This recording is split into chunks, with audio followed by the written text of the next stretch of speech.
Hey, church, this is Vince Miller. Thank you so much for joining me for another devotional. Today, we're going to be in John chapter 13. I'm going to read verses 12 through 14. It reads, "When he," that's Jesus, "had washed their feet," that's the disciples, "and put on his outer garments, he resumed his place at the table. He said to them, 'Do you understand what I have done to you?'" And of course, they didn't understand what he had done to them. They're always missing the point.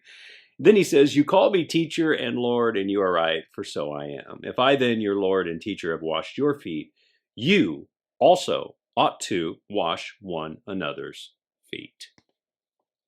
So in yesterday's text, we discussed the remarkable resolve Jesus has to know all things about his disciples and still stoop to serve them by washing their feet.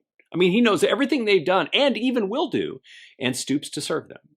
And he does it genuinely, with real love, not with anger and bitterness and regret tucked away in his heart like we would do it.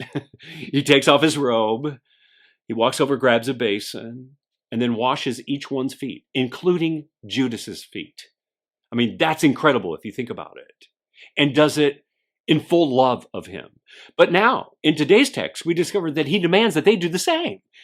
And this implies an application to us, unfortunately, that we are to do the same, which is the rub of the text. Because let's be honest, it's hard to love some people in the church sometimes, isn't it? I mean, there are people in the church that we don't necessarily like or agree with all the time. And yet Jesus tells us here that we must serve, especially when it's hard. And that we need to serve the people in our church just like Jesus did. Jesus even selected someone who was going to betray him, and still loved and served and died for him.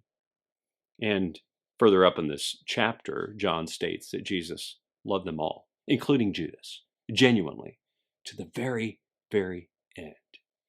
So let me say this to you today, church.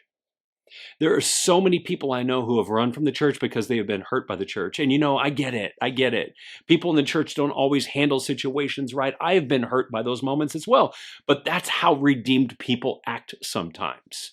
They act sinfully. That's how you act sometimes. Sometimes our old sinful nature is exposed, isn't it?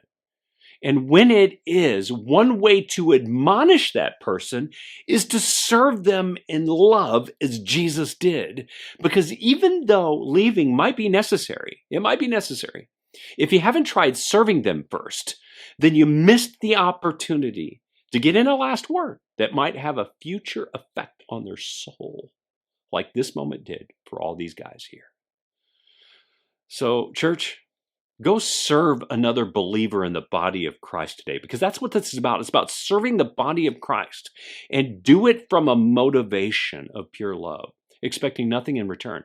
And if you really want to up the challenge, go serve someone in the church who has hurt you, and then leave a lasting memory of the God in their mind who stooped to serve them.